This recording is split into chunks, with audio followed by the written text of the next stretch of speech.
নমস্কাৰ সকলোকে পুনৰবাৰ এছপিকে এছএছচি নামৰ ইউটিউব চেনেললৈ আপোনালোক সকলোকে স্বাগতম জনাইছোঁ। এতিয়া চাওক ইয়াত কি কৰা হৈছে, মৌৰ্য সাম্ৰাজ্যৰ ৰজা অশোক আছিল দেশ অনুগামী।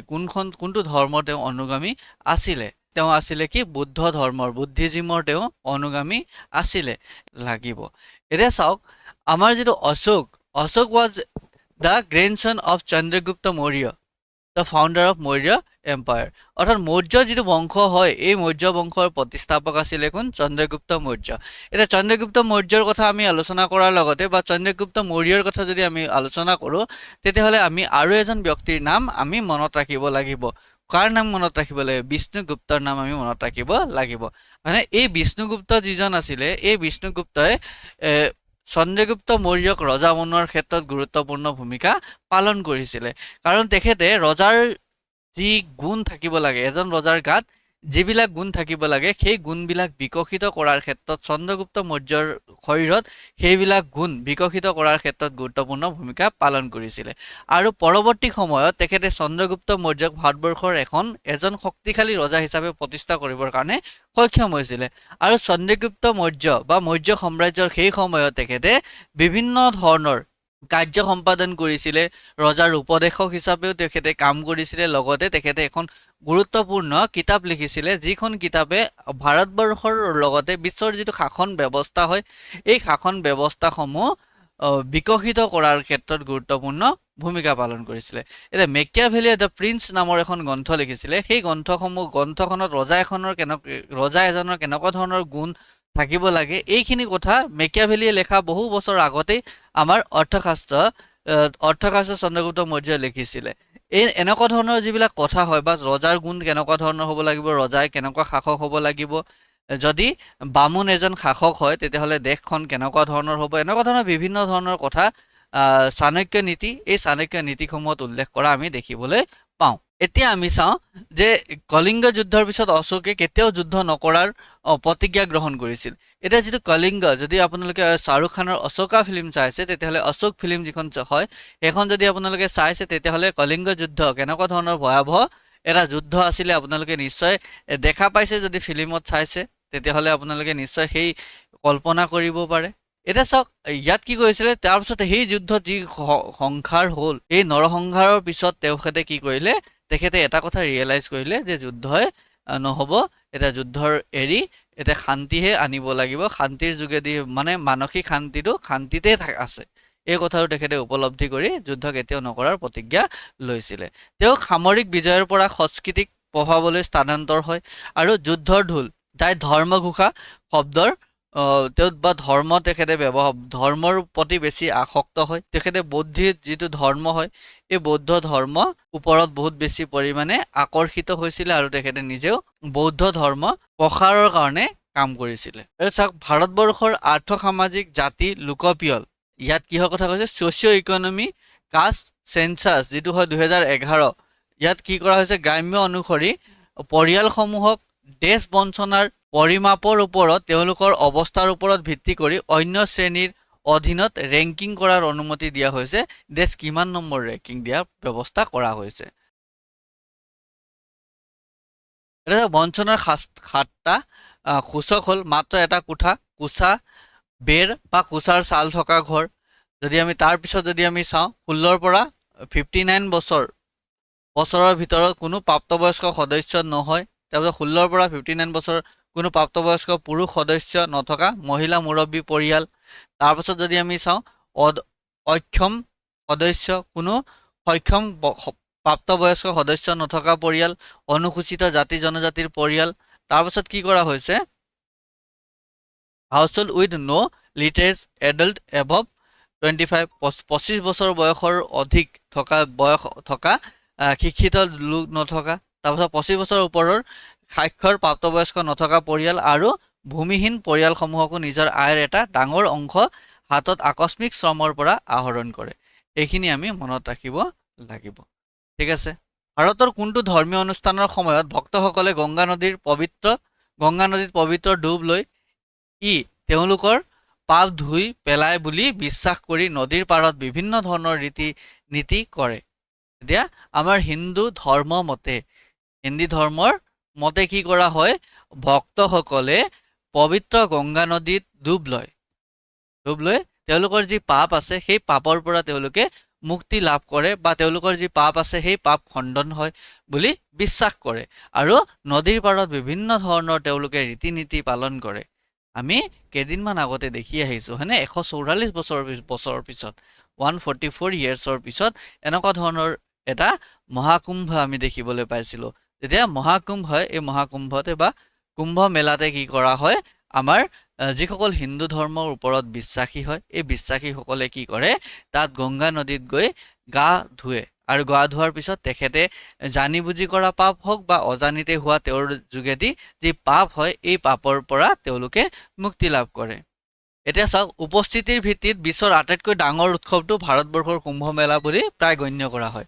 যদি ইয়াত এই যিটো কুম্ভ মেলা হয় এই কুম্ভ মেলা জনসংখ্যাৰ উপস্থিতিৰ ফালৰ পৰা যদি আমি চাওঁ বিশ্বৰ আটাইতকৈ ডাঙৰ ধৰ্মীয় উৎসৱেই হৈছে কুম্ভ মেলা বিশ্বৰ আটাইতকৈ ডাঙৰ কিন্তু গুগল স্যাটেলাইটৰ পৰাও তাত ধৰা পৰিছে যে ইমান বেছি জনসংখ্যা হৈছিলে কিমান হৈছিলে আপোনালোকে কমেণ্ট কৰি জনাই দিয়ক লাষ্ট টাইম যিটো আপোনালোকে দেখিছে চাগে এটা ই 4টা স্থান যেনে এলাহাবাদৰ নাম বৰ্তমান সময়ত কি কৰি দিয়া হৈছে চেঞ্জ কৰি দিয়া হৈছে এলাহাবাদ তাৰপাছত হৰিদ্বাৰ নাসিক আৰু উজ্জয়িন এই মাজত ঘূৰি ঘূৰি 12 বছৰৰ মূৰে মূৰে হোৱা এক পবিত্ৰ হিন্দু তীৰ্থযাত্ৰা হয় আৰু ইয়াত কি কৰা হয় 4টা জেগাত 12 বছৰৰ মূৰে মূৰে কি কৰা হয় অনুষ্ঠিত কুম্ভ মেলা অনুষ্ঠিত কৰা হয় ঠিক আছে এইটো আমি মনত ৰাখিব লাগিব তাৰপৰা গংগা যমুনা গোদাবৰী শিপ্ৰা নদীৰ পাৰত অনুষ্ঠিত হয় ঠিক আছে এইটো যদি আমি চাওঁ গংগা যমুনা গোদাবৰী আৰু শিপ্ৰা নদীৰ পাৰত অনুষ্ঠিত হয় এইটো আমি মনত ৰাখিব লাগিব কেতিয়াবা পৰীক্ষাত আহি যায় এটা বিশিষ্ট ক্ৰীড়াবিদ জেনেট বিধিয়ে কোনটো খেল খেলে কোনটো খেলৰ লগত জড়িত হয় তেওঁ কোনটো খেলৰ লগত জড়িত হয় ইয়াৰ শুদ্ধ উত্তৰটো কি হ'ব অপশ্যন বি কোৱাইছ এতিয়া চাওক নেক্সট আমি কিছুমান খেলৰ লগত জড়িত মানুহৰ যদি আমি নাম চাওঁ তেতিয়াহ'লে আৰ্চাৰী ধনুৰ্বিদ যদি আমি চাওঁ তেতিয়াহ'লে প্ৰবীণ যাদৱ তাৰপাছত তৰুণদীপ ৰায় আৰু জ্যোতি সুৰেখা ভেন্নম তেওঁলোকে কি হয় আৰ্চাৰীৰ লগত জড়িত হয় যদি বক্সিঙৰ লগত জড়িত আমি মানুহ চাওঁ তেতিয়াহ'লে কি হয় মেৰী কম বিজেন্দৰ সিং আৰু লাভলীনা বৰগোহাঁইৰ নাম আমি ক'ব লাগিব লগতে শিৱ থাপা আৰু অন্যান্য লোক আছে যদি ক্ৰিকেটৰ লগত জড়িত নাম কিছুমান আহিব পাৰে এনেকুৱা ধৰণৰ কুৱেশ্যনো পৰীক্ষাত বহুতবাৰ অহা আমি দেখিবলৈ পাওঁ ঠিক আছে এইখিনি আমি মনত ৰাখিব লাগিব এতিয়া চুম্বকীয় ক্ষেত্ৰ সম্পৰ্কে তলৰ কোনটো কথা শুদ্ধ হয় এতিয়া চুম্বকীয় ক্ষেত্ৰ সম্পৰ্কে তলৰ কোনটো ষ্টেটমেণ্ট শুদ্ধ হয় এতিয়া আমি শুদ্ধটো বাছনি কৰি উলিয়াব লাগিব এতিয়া চাওক চুম্বকীয় ৰেখাবোৰ মুকলি বক্ৰ হয় এইটো হয় জানো নহয় মুকলি নহয় এইবিলাক কি হয় বন্ধ বক্ৰ হয় এতিয়া চাওঁ চুম্বকীয় ক্ষেত্ৰৰ ৰেখাবোৰ কি হয় ৰেখাবোৰ হৈছে বন্ধ বক্ৰ এতিয়া কি কৈছে magnetic field lines are close curve ইয়াৰ শুদ্ধ উত্তৰটো কি হ'ব অপশ্যন বি এতিয়া চাওক চুম্বকীয় ক্ষেত্ৰৰ ৰেখা এটাৰ চাৰিওফালে কাল্পনিক ৰেখা যিয়ে চুম্বকীয় ক্ষেত্ৰৰ আৰ্হিক প্ৰতিনিধিত্ব কৰে ঠিক আছে এতিয়া চাওক ইয়াত কি কৰা হৈছে ইহঁতে বন্ধ লুপ গঠন কৰে আৰু উত্তৰ মেৰুৰ পৰা চুম্বকৰ বাহিৰৰ দক্ষিণ মেৰুলৈ কি কৰে আৰু চুম্বকৰ ভিতৰৰ দক্ষিণ মেৰুৰ পৰা উত্তৰ মেৰুলৈ বৈ যায় তাৰপিছত চুম্বকীয় ক্ষেত্ৰৰ এটা ভেক্টৰ পৰিমাণ অৰ্থাৎ ইয়াৰ দিশ আৰু মাত্ৰা দুইটা থাকে এইখিনি কথা আমি জানিব লাগে তাৰপিছত আমি নেক্সট কুৱেশ্যনৰ ফালে আগবাঢ়ি যাওঁ 2011 চনৰ লোকপিয়লত ভাৰতৰ কোনটো কেন্দ্ৰীয় শাসিত অঞ্চল জনসংখ্যাৰ ঘনত্ব আটাইতকৈ বেছি আছিল এতিয়া জনসাধাৰণৰ ঘনত্ব বা পপুলেশ্যন ডেন্সিটিৰ যদি আমি কথা কওঁ which union territory of India has highest population density per 2011 census কাৰণ এতিয়া 2011 চেঞ্চাছেই হৈছে তাৰপিছৰ পৰা পিছত চেঞ্চাছ হোৱা নাই এতিয়া চাওক 2011 চনৰ যি চেঞ্চাছ হয় এই চেঞ্চাছৰ অনুসৰি কোনখন ইউনিয়ন টেৰিটৰী অৰ্থাৎ কেন্দ্ৰীয় শাসিত অঞ্চলত কি আছে আটাইতকৈ বেছি পপুলেশ্যন ডেন্সিটি আছে পপুলেশ্যন ডেন্সিটি মানে কি হয় আমি যদি এটা বক্স বনাই দিওঁ বৰ্গ এটা বনাই দিওঁ ইয়াত কি আছে 1 কিলোমিটাৰ আছে ইয়াতো যদি 1 কিলোমিটাৰ আছে আৰু ইয়াতো 1 কিলোমিটাৰ আছে 1 কিলোমিটাৰ 1 কিলোমিটাৰ এই চাৰিওফালৰ 1 কিলোমিটাৰ ইয়াক আমি কি বুলি কওঁ ইয়াক 1 স্কয়াৰ কিলোমিটাৰ বুলি কওঁ আৰু ইয়াৰ ভিতৰত যি জনসংখ্যা আছে ইয়াত যদি আমি যিমান জনসংখ্যা আছে ইয়াক আমি কি বুলি কওঁ ইয়াত যিমানখিনি জনসংখ্যা আছে এই জনসংখ্যাকে আমি কি বুলি কওঁ পপুলেশ্যন ডেন্সিটি বুলি কওঁ ঠিক আছে এই জনসংখ্যাকে আমি কি বুলি কওঁ পপুলেশ্যন ডেন্সিটি বুলি কওঁ বুজি পাইছে চাগে নিশ্চয় পপুলেশ্যন ডেন্সিটি কি হয় পপুলেশ্যন ডেন্সিটি আপোনালোকে নিশ্চয় বুজি পাইছে এতিয়া ইয়াৰ শুদ্ধ উত্তৰটো কি হ'ব আটাইতকৈ বেছি পপুলেশ্যন ডেন্সিটি কি হ'ব দিল্লী হ'ব দিল্লীৰ পপুলেশ্যন ডেন্সিটি আটাইতকৈ বেছি হয় ইউনিয়ন টেৰিটৰী হিচাপত যদি আমি ৰাজ্য হিচাপত চাওঁ তেতিয়াহ'লে কি হ'ব ৰাজ্য হিচাপত যদি আমি চাওঁ তেতিয়াহ'লে কি হ'ব বিহাৰৰ আটাইতকৈ বেছি আছে হয় নহয় বিহাৰৰ পপুলেশ্যন ডেন্সিটি বেছি আছিলে কিন্তু আমি যদি ইউনিয়ন টেৰিটৰী চাওঁ তেতিয়াহ'লে আমাৰ কি আছে 2011 চনৰ জনসংখ্যাৰ ঘনত্ব প্ৰতি বৰ্গ কিলোমিটাৰত আছিল কিমান আছিলে 382 ভাৰতবৰ্ষৰ কিমান আছিলে 382 আছিলে ৰাজ্য আৰু কেন্দ্ৰীয় শাসিত অঞ্চলৰ জনসংখ্যাৰ ঘনত্ব প্ৰতি বৰ্গ কিলোমিটাৰত দিল্লীত কিমান আছিলে 11320 অৰুণাচল প্ৰদেশত আছিলে 17 আৰু লোৱেষ্ট পপুলেশ্যন ডেন্সিটি বিহাৰত যদি আমি চাওঁ বিহাৰত আছিলে 1106 কেৰালাত আছিলে 860 মেঘালয়ত আছিলে 132 আৰু লক্ষদ্বীপত আছিলে কিমান 2149 কিন্তু উত্তৰ প্ৰদেশত আছিলে 829 এইটো আমি মনত ৰাখিব লাগিব কেতিয়াবা পৰীক্ষাত আহি যাব পাৰে এতিয়া দেশ হৈছে বাল ভৱনত ৰাষ্ট্ৰীয় বাল ভৱনৰ এক পদক্ষেপ যিয়ে শিশুসকলক সৃষ্টিশীল সম্ভাৱনাক চাৰিটা মূল ধাৰাত চিনাক্ত কৰি তেওঁলোকৰ সৃষ্টিশীল সম্ভাৱনাক অনুসৰণ কৰি বৃদ্ধিৰ বাবে প্ৰেৰণা যোগায় মূল্যায়ন আৰু নিৰ্বাচন এক জটিল প্ৰক্ৰিয়া আৰু পদ্ধতি যাৰ বাবে সৃষ্টিশীল শিল্পী আৰু বিভিন্ন ক্ষেত্ৰত বিশেষজ্ঞৰ পৰা আহৰণ পৰিশোধৰ আৰু ইনপুট প্ৰয়োজন হয় এতিয়া ইয়াৰ শুদ্ধ উত্তৰটো কি হ'ব এতিয়া ইয়াৰ কুৱেশ্যনতে এনচাৰটো লুকাই আছে এইটো কুৱেশ্যনো PYQ হয় এইটো কুৱেশ্যন আহিছিলে ইয়াৰ শুদ্ধ উত্তৰটো কি হ'ব পাৰে ইয়াৰ শুদ্ধ উত্তৰ হ'ব ৰাষ্ট্ৰীয় বাল শ্ৰী সন্মান ইয়াৰ শুদ্ধ উত্তৰটো কি হ'ব ৰাষ্ট্ৰীয় বাল শ্ৰী সন্মান ঠিক আছে এইটো আমি মনত ৰাখিব চাওক ৰাষ্ট্ৰীয় বাল ভৱনে 1995 চনত ৰাষ্ট্ৰীয় বালশ্ৰী যিটো আঁচনি হয় এই আঁচনি কি কৰিছিলে আৰম্ভ কৰিছিলে এতিয়া বালশ্ৰী সন্মানত এখন ফলক প্ৰশস্তি ফলক এটা প্ৰদান কৰা হয় লগতে 50 লাখ টকাৰ নগদ পুৰস্কাৰে গঠিত হয় ইয়াত কি কৰা হয় 50 লাখ টকা নগদ টকাও কি কৰা হয় প্ৰদান কৰা হয় এইটো আমি মনত ৰাখিব লাগিব বহুত বেছি গুৰুত্বপূৰ্ণ হয় কিমান টকা দিয়ে 50 লাখ টকা এটা দিয়ে এটা চাওক নেক্সট কুৱেশ্যনটো হৈছে ধন আৰু বেংকিঙৰ ক্ষেত্ৰত ইয়াত কি কৰা হৈছে SLRৰ অৰ্থ কি হয় ধন আৰু ইয়াত কিহৰ কথা কৈছে ধন আৰু বেংকিঙৰ ক্ষেত্ৰত SLR এই SLR কি বুজায় ইয়াৰ শুদ্ধ উত্তৰটো কি হ'ব অপশ্যন বি যিসকলে দিছে তেওঁলোকৰ এনচাৰ শুদ্ধ হৈছে এতিয়া চাওক ই হৈছে বাণিজ্য বেংকিৰ লিকুইড নগদ ধন কোন বা অন্যান্য চিকিউৰিটিৰ ৰূপত ৰাখিব লাগিব জমা ধনৰ ন্যূনতম শতাংশ জমা ধন যিমান আছে তাৰ ন্যূনতম শতাংশ এটা ৰাখিব লাগিব ধন আৰু বেংকিং সম্পৰ্কীয় চৰ্তসমূহ ইয়াত কি কৰা হৈছে CRR নগদ সংৰক্ষিত অনুমান ইয়াত কি কৰা হৈছে কেছ ৰিজাৰ্ভ চাৰ্ভে ৰেচিঅ' এইটো CRR কেতিয়াবা কুৱেশ্যন এইটোতো আহি যাব পাৰে ঠিক আছে এইটোৰ সম্পূৰ্ণ অৰ্থ কি হয় এনেকুৱা ধৰণৰ কুৱেশ্যনো বহুতবাৰ পৰীক্ষাত অহা আমি দেখিবলৈ পাইছোঁ এইটো আমি মনত ৰাখিবলৈ চেষ্টা কৰিব লাগিব তাৰপিছত আমি নেক্সট কুৱেশ্যনৰ ফালে আগবাঢ়ি যাওঁ এতিয়া চাওক দেশ ভাৰতৰ সভাপতি অনন্ত মহেশ্বৰীক 2023-24 চনৰ বাবে নাস্কমৰ অধ্যক্ষ হিচাপে নিযুক্তি দিয়া হৈছিল এতিয়া কিহৰ নিযুক্তি দিয়া হৈছিলে এইটো কোনটোৰ সভাপতি হিচাপে নিযুক্তি দিয়া হৈছিলে ইয়াৰ শুদ্ধ উত্তৰটো কি হ'ব মাইক্ৰ'ছফ্ট হ'ব ইয়াৰ শুদ্ধ উত্তৰ এতিয়া চাওক national association of software and service যিটো কোম্পানীজ হয় এই কোম্পানীজ গঠন কৰা হৈছিলে কেতিয়া 1988 চনত 1988 চনত আৰু ইয়াৰ ফাউণ্ডাৰ যদি আমি যাওঁ প্ৰতিষ্ঠাপক নন্দন নীলেকানি আৰু দেবাং মেহতা আছিলে ইয়াৰ যদি হেডকোৱাৰ্টাৰ চাওঁ, হেডকোৱাৰ্টাৰ ক'ত আছে? নয়ডাত আছে, নয়ডা উত্তৰ প্ৰদেশ, আৰু নিউ দিল্লীত আছে মুখ্য কাৰ্যালয়। আৰু অদাৰ কোম্পানী যদি ইয়াত চাওঁ, অন্যান্য কোম্পানী আৰু তেওঁলোকৰ যদি সভাপতি যদি আমি চাওঁ, তেতিয়াহ'লে বা CEO যদি চাওঁ, টাটা কনচালটেঞ্চিৰ যদি আমি চাওঁ, তেতিয়াহ'লে কে কৃতিবাসীন আছে। যদি আমি এপল টিমৰ যদি আমি চাওঁ, এপেলৰ কোন হয়? টিম কুক হয়। আৰু গুগলৰ যদি আমি চাওঁ, সুন্দৰ পিচাই। এই নামকেইটা মনত ৰাখিব লাগিব। কেতিয়াবা এনেকুৱা ধৰণৰ কুৱেশ্যনো আমি পৰীক্ষাত অহা দেখিবলৈ পাওঁ। এতিয়া তলৰ কোনটো ধ্ৰুপদী নৃত্যৰ ৰূপ কেৰেলাৰ লগত জড়িত হয়?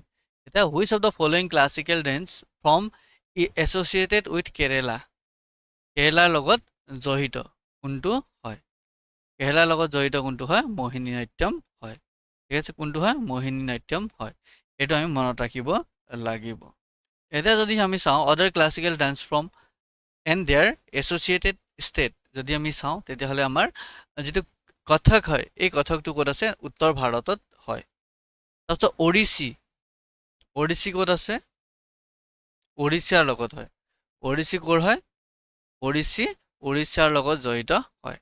সত্ৰীয়া ক'ৰ লগত ৰিলেটেড হয়? সত্ৰীয়া অসমৰ লগত ৰিলেটেড হয়। সত্ৰীয়া নৃত্য আমাৰ সকলোৱে চিনাকি। তাৰপিছত যদি আমি চাওঁ ভাৰত নাট্যম ক'ত আছে? তামিলনাডুত আছে। কুচিপুড়ি যদি আমি চাওঁ, অন্ধ্ৰপ্ৰদেশত আছে। তাৰপৰা মণিপুৰী যদি আমি চাওঁ, ক'ত আছে? মণিপুৰত আছে। আৰু কথকলি যদি আমি চাওঁ, কথকলি ক'ত আছে? কেৰেলাত আছে। এইটো আপোনালোকে মনত ৰাখিব লাগিব, কেতিয়াবা পৰীক্ষাত অহা আমি দেখিবলৈ পাওঁ। এতিয়া চাওক, ভাৰতবৰ্ষৰ 5 বছৰীয়া পৰিকল্পনা কোন মডেলৰ ওপৰত ভিত্তি কৰি নিৰ্মাণ কৰা হৈছে? এতিয়া ভাৰতবৰ্ষৰ যিটো প্ৰথম পঞ্চবাৰ্ষিক পৰিকল্পনাৰ যিটো মডেল হয়, এই মডেলটো কোনটো আছিলে? যিটো হেৰড-ডমাৰ মডেল হয়, এই হেৰড-ডমাৰ মডেল আছিলে প্ৰথমটো। এতিয়া আমি চাই লওঁ, যিটো ফাৰ্ষ্ট 5 year প্লেন যিটো আছিলে, ইয়াত কি কৰা হৈছিলে?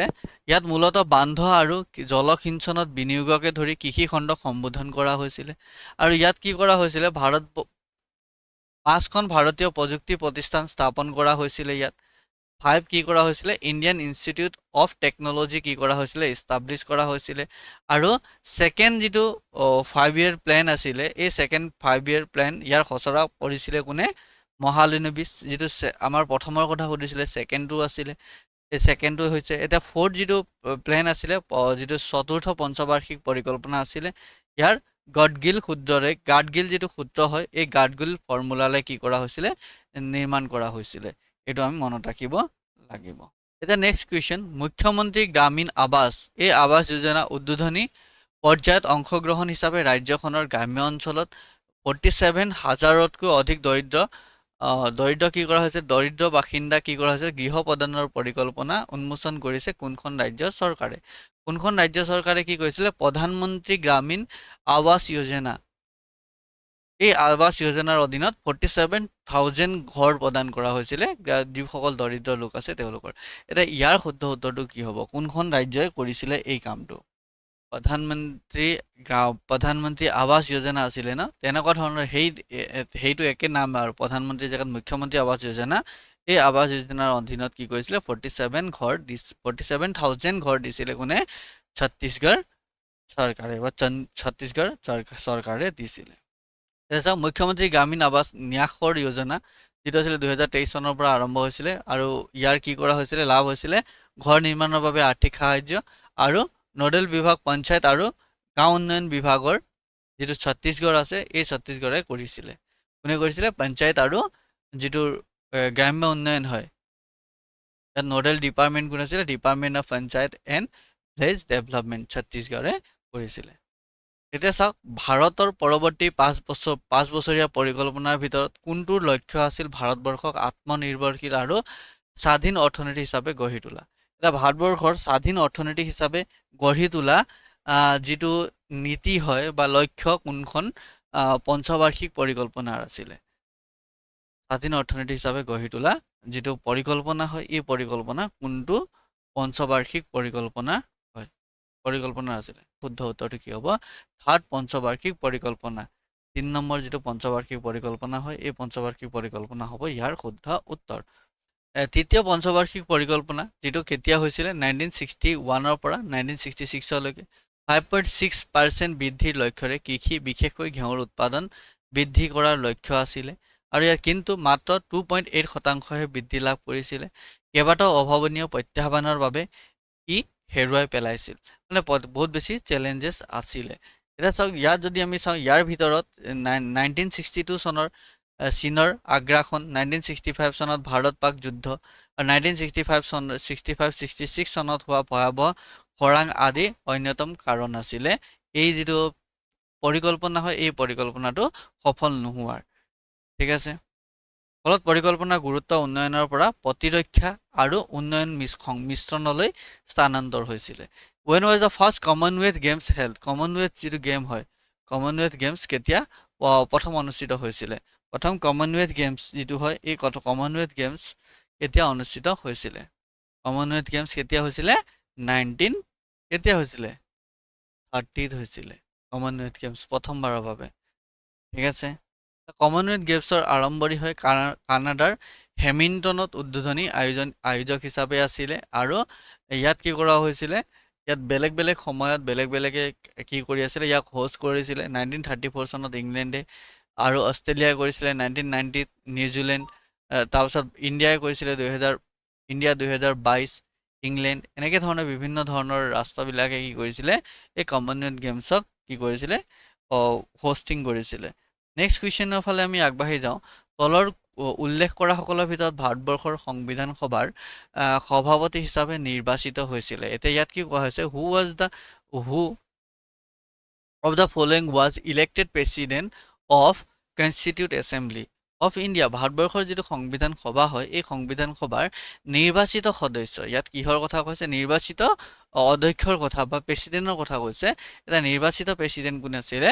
তেওঁ আছিলে ডক্টৰ ৰাজেন্দ্ৰ প্ৰসাদ। কোন আছিলে? ডক্টৰ ৰাজেন্দ্ৰ প্ৰসাদ। তেওঁ পৰৱৰ্তী সময়ত ভাৰতবৰ্ষৰ কি হয়? ৰাষ্ট্ৰপতিও হ'বলৈ সক্ষম হয়। ঠিক আছে, ইয়াৰ শুদ্ধ উত্তৰটো কি হ'ব? অপশ্যন চি হ'ব। এতিয়া চাওক 1946 চনৰ 9 ডিচেম্বৰৰ নতুন দিল্লীত প্ৰথমবাৰৰ বাবে সংবিধান সভাৰ বৈঠক অনুষ্ঠিত হয়। ইয়াৰ অন্তিমখন অধিৱেশন 1950 চনৰ 24 জানুৱাৰী তাৰিখে অনুষ্ঠিত হৈছিলে। সংবিধান সভা কেতিয়া হৈছিলে? 1946 চনৰ 9 ডিচেম্বৰৰ পৰা কেতিয়ালৈকে চলিছিল? 1950 চনৰ 24 জানুৱাৰী তাৰিখলৈকে আছিলে। এতিয়া সংবিধান সভাৰ গুৰুত্বপূৰ্ণ সমিতি আৰু তেওঁলোকৰ অধ্যক্ষ যদি চাওঁ, ড্ৰাফটিং কমিটিৰ কোন আছিলে? আম্বেদকাৰ আছিলে, BR আম্বেদকাৰ। ইউনিয়ন পাৱাৰ কমিটিৰ আছিলে জৱাহৰলাল নেহেৰু আৰু প্ৰভিজনেল কনষ্টিটিউট কমিটিৰ আছিলে কোন? বল্লভ ভাই পেটেল। প্ৰভিন্সিয়েল যিটো আমাৰ এই কেন্দ্ৰীয় শাসিত অঞ্চলসমূহক ভাৰতবৰ্ষৰ বা যিবিলাক আমাৰ প্ৰিন্সলি ষ্টেট আছে এই প্ৰিন্সলি ষ্টেটবিলাক ভাৰতবৰ্ষৰ লগত সংগঠিত কৰাৰ ক্ষেত্ৰত বহুত বেছি ডাঙৰ গুৰুত্বপূৰ্ণ ভূমিকা পালন কৰিছিলে চৰ্দাৰ বল্লভ ভাই পেটেলে। ভাৰতবৰ্ষৰ ৰাজ্যসভা ৰাজ্য পৰিষদৰ প্ৰিজাইডিং অফিচাৰ কোন হয়? এতিয়া ইয়াত কি হৈছে? Who is the presiding officer of the Rajya Sabha council of state in India? ইয়াত কিহৰ কথা কোৱা হৈছে? যে আমাৰ কি কৰা হৈছে? Who is the presiding officer? ইয়াৰ শুদ্ধ উত্তৰটো কি হ'ব? Vice president of India. ভাৰতবৰ্ষৰ যিজন ভাইচ প্ৰেচিডেণ্ট হ'ব তেওঁৱে হ'ব ইয়াৰ প্ৰিজাইডিং অফিচাৰ। এতিয়া চাওক ৰাজ্যসভাত আৰ্টিকল ইয়াত কি কৰা হৈছে? ৰাজ্যসভা আৰ্টিকল নম্বৰ 80 যিটো 80 নম্বৰ আৰ্টিকলত উল্লেখ কৰা আছে আৰু 250 জনতকৈ অধিক সদস্য নাথাকিব বা থাকিব নোৱাৰে। ৰাজ্য আৰু কেন্দ্ৰীয় শাসিত অঞ্চলসমূহক প্ৰতিনিধিত্ব কৰা সদস্যৰ সংখ্যা 238। ইউনিয়ন টেৰিটৰী UT আৰু ষ্টেটৰ পৰা কিমানজন আহিব?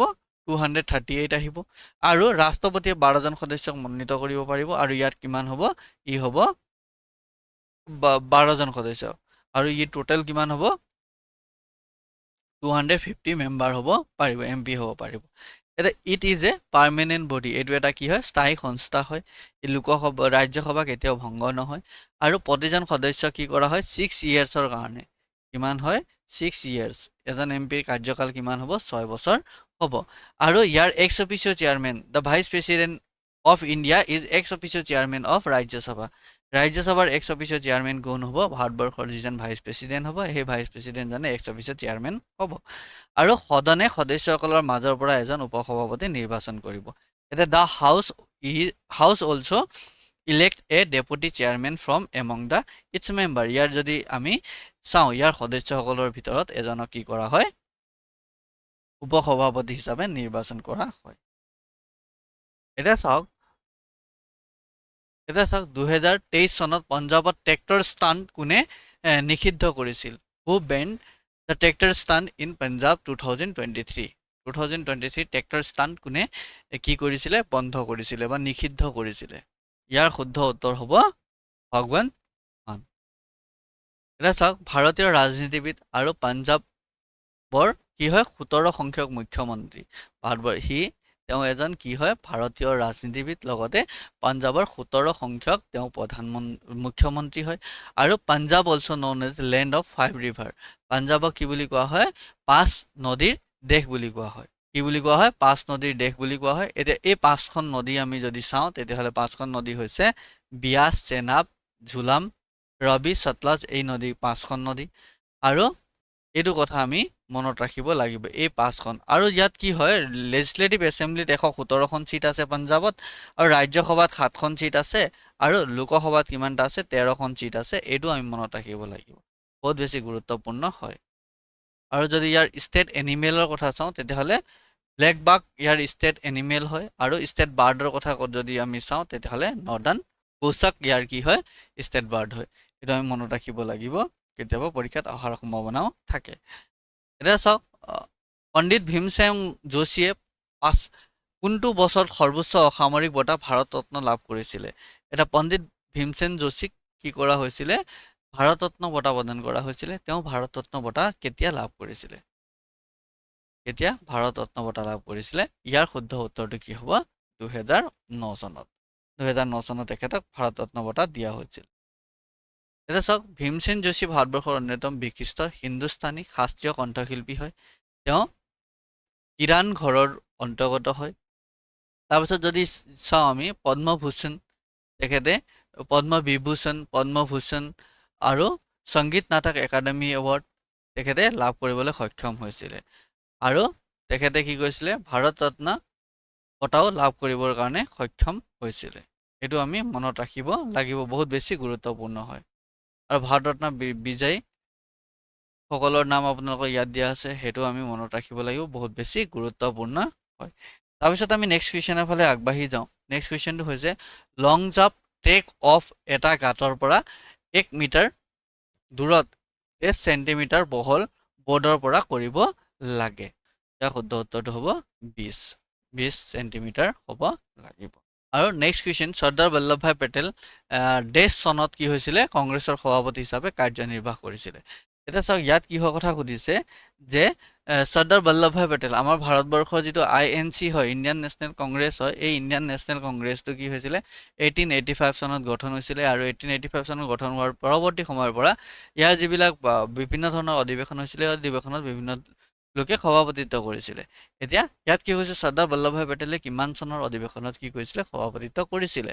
এতিয়া ইয়াৰ শুদ্ধ উত্তৰটো কি হ'ব চৰ্দাৰ বল্লভভাই পেটেলে কংগ্ৰেছৰ প্ৰেছিডেণ্ট হিচাপে কেতিয়া সভাপতিত্ব কৰিছিলে 1931 চনত এতিয়া আমি এইটো কথা মনত ৰাখিব লাগিব ইয়াত চাওক আমি UC বেনাৰ্জী উমেশ চন্দ্ৰ বেনাৰ্জী তেখেত আছিলে প্ৰথম প্ৰতিষ্ঠাপক সভাপতি তাৰপাছত জৰ্জ উইল 1888 চনত 1893 চনত শ্ৰী দাদাভাই নৌৰোজী আছিলে তাৰপৰা এনি বসন্ত আছিলে প্ৰথম মহিলা সভা নেত্ৰী MK গান্ধী 1924ত MK গান্ধী তাৰপাছত 1929 চনত কি হৈছিলে জৱাহৰলাল নেহেৰু তাৰপৰা 1940ত আবুল কালাম আজাদ তাৰপাছত দিয়া আছিলে 1946 চনত JB কৃপনালী ইয়াৰ মাজতো আৰু বহুত বেছি গুৰুত্বপূৰ্ণ নাম আছে তথাপিও এইখিনি নামৰ ওপৰত বহুতবাৰ পৰীক্ষাত কুৱেশ্যন আহি থাকে বা এইখিনি কোনটো চনত কোন আছিলে এইখিনি কুৱেশ্যন বহুতবাৰ পৰীক্ষাত অহা আমি দেখিবলৈ পাইছোঁ সেইকাৰণে যিখিনি বহুত বেছি গুৰুত্বপূৰ্ণ হয় সেইখিনি আপোনালোকৰ কাৰণে লৈ অনা হৈছে আপোনালোকে এবাৰ স্ক্ৰীনশ্বট মাৰি আপোনালোকে এইখিনি